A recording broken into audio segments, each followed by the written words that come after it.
menjadi miskin sekalipun ia kaya, supaya karena kemiskinannya kamu menjadi kaya.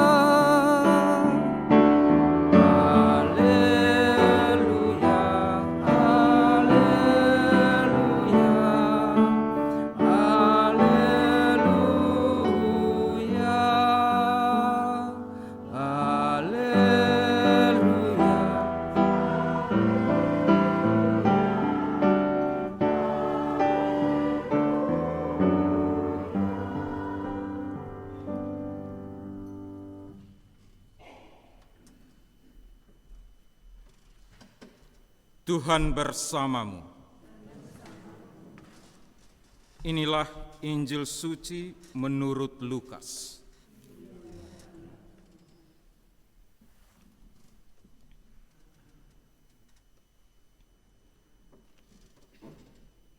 Pada suatu hari Yesus berkata kepada murid-muridnya, "Ada seorang kaya yang mempunyai seorang bendahara. Kepadanya disampaikan tuduhan bahwa bendahara itu menghamburkan miliknya. Lalu ia memanggil bendahara itu dan berkata kepadanya, 'Apakah yang kudengar tentang engkau? Berilah pertanggungan jawab atas urusanmu, sebab engkau tidak boleh lagi bekerja sebagai bendahara.' Kata bendahara itu di dalam hatinya, 'Apakah yang harus aku perbuat? Tuanku memecat aku dari jabatanku sebagai bendahara. Mencangkul aku tidak dapat, mengemis aku malu. Aku tahu apa yang akan aku perbuat, supaya apabila aku dipecat dari jabatanku sebagai bendahara, ada orang yang akan menampung aku di rumah mereka.' Lalu ia memanggil seorang demi seorang yang berhutang kepada tuannya. Katanya kepada yang pertama, 'Berapakah hutangmu kepada tuanku?' Jawab orang itu, 100 tempayan minyak. Lalu katanya kepada orang itu, 'Inilah surat hutangmu, duduklah dan buat surat hutang lain sekarang juga, 50 tempayan. Kemudian ia berkata kepada yang kedua, 'Dan berapakah hutangmu?' Jawab orang itu, 100 pikul gandum. Katanya kepada orang itu, 'Inilah surat hutangmu, buatlah surat hutang lain, 80 pikul. Lalu tuan itu memuji bendahara yang tidak jujur itu, karena ia telah bertindak dengan cerdik. Sebab anak-anak dunia ini lebih cerdik terhadap sesamanya daripada anak-anak terang. Dan aku berkata kepadamu, ikatlah persahabatan dengan mempergunakan mamon yang tidak jujur, supaya jika mamon itu tidak dapat menolong lagi, kamu diterima di dalam kemah abadi. Barang siapa setia dalam perkara-perkara kecil, ia setia juga dalam perkara-perkara besar. Dan barang siapa tidak benar dalam perkara-perkara kecil, ia tidak benar juga dalam perkara-perkara besar. Jadi jikalau kamu tidak setia dalam hal mamon yang tidak jujur, siapakah yang akan mempercayakan kepadamu harta yang sesungguhnya? Dan jikalau kamu tidak setia dalam harta orang lain, siapakah yang akan menyerahkan hartamu sendiri kepadamu? Seorang hamba tidak dapat mengabdi kepada dua tuan, karena jika demikian ia akan membenci yang seorang dan mengasihi yang lain, atau ia akan setia kepada yang seorang dan tidak mengindahkan yang lain. Kamu tidak dapat mengabdi kepada Allah dan kepada Mamon. Demikianlah sabda Tuhan.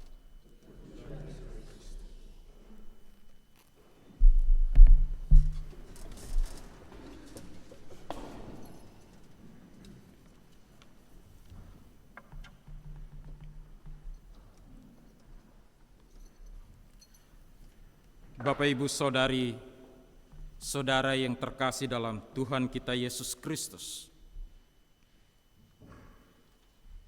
Hari ini dalam Injil, Yesus kasih kita sebuah perumpamaan yang agak membingungkan, membuat kita geleng-geleng kepala, tentang seorang bendahara yang tidak jujur, tetapi justru dipuji oleh Yesus karena bendahara ini pintar cari akal. Tetapi sesungguhnya Yesus tidak mengajarkan kita juga untuk menjadi licik, melainkan Yesus mau menunjukkan sesuatu yang lebih dalam soal siapa yang kita layani, Allah atau Mammon. Yesus jelas sekali katakan, kamu tidak dapat mengabdi kepada dua tuan, kepada Allah dan kepada Mammon. Mammon ini bukan cuma soal uang. Mammon itu lambang dari segala hal yang bisa bikin kita salah prioritas.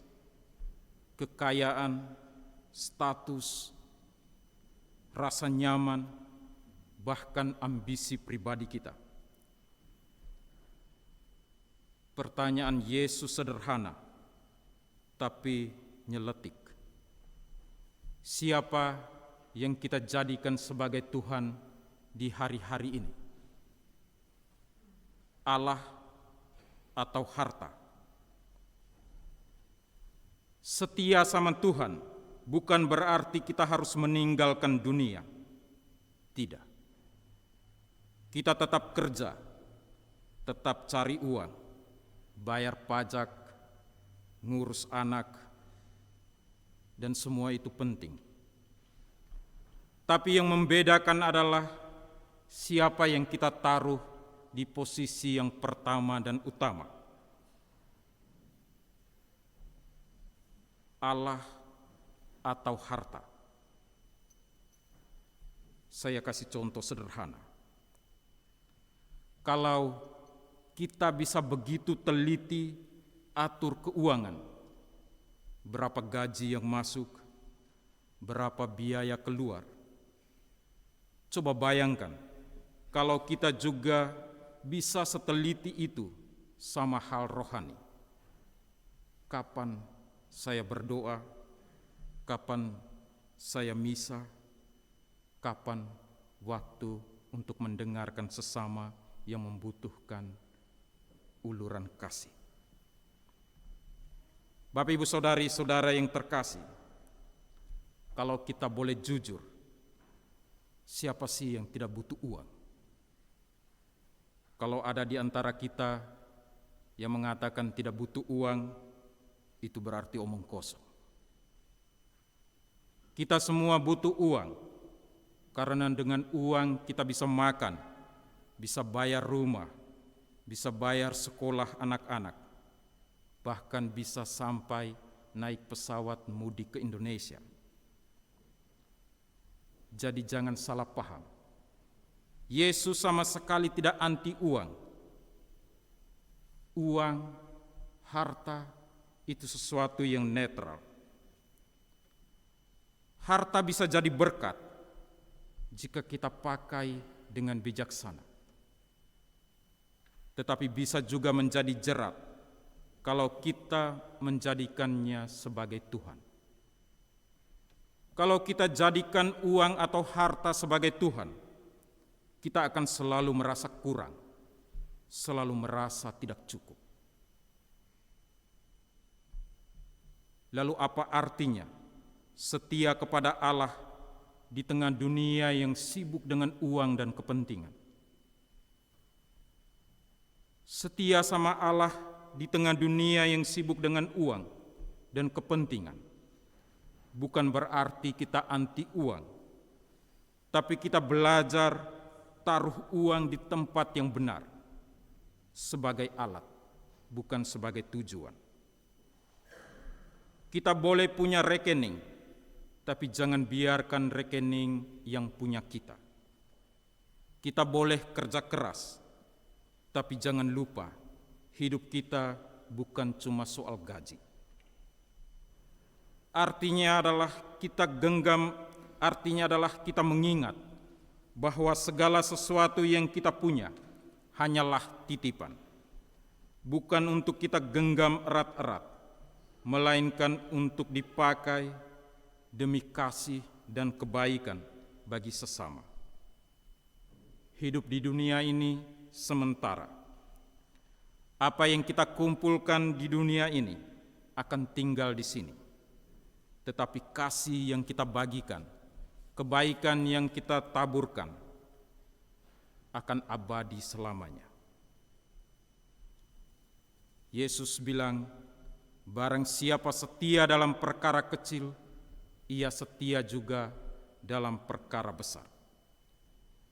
Jadi mari kita kelola apa yang Tuhan titipkan dengan setia, mulai dari yang kecil, dari yang sederhana, dari apa yang ada di tangan kita.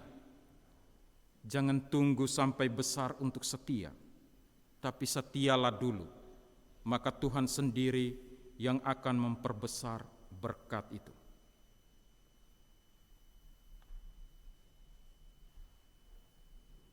Bapak, Ibu, Saudari, Saudara yang terkasih, dari Injil ini kita diingatkan bahwa sebenarnya kita semua juga adalah bendahara di mata Tuhan. Bendahara bukan hanya soal uang. Kita adalah bendahara atas waktu yang Tuhan berikan kepada kita, pikiran dan talenta yang kita punya, berkat dan rejeki yang kita terima, bahkan hidup kita sendiri. Tetapi apakah kita mau bertanggung jawab dengan itu semua? Apakah kita mau mengelolanya dengan baik, supaya bukan hanya untuk diri kita sendiri, tetapi juga jadi kebaikan dan berkat bagi orang-orang di sekitar kita? Injil hari ini sebetulnya bukan mau menakuti kita, tetapi menguatkan kita semua. Yesus percaya bahwa kita bisa jadi pengelola yang setia, bendahara yang jujur. Ia percaya kita bisa pakai waktu, talenta, harta untuk sesuatu yang kekal, bukan sekedar untuk sekarang, tetapi untuk hidup yang tidak berakhir. Jadi jangan takut. Yesus tidak minta kita jadi superhero. Dia cuma minta kita setia. Dan kesetiaan itu dimulai dari pilihan setiap hari, memilih Allah atau Mammon. Tuhan memberkati. Amin.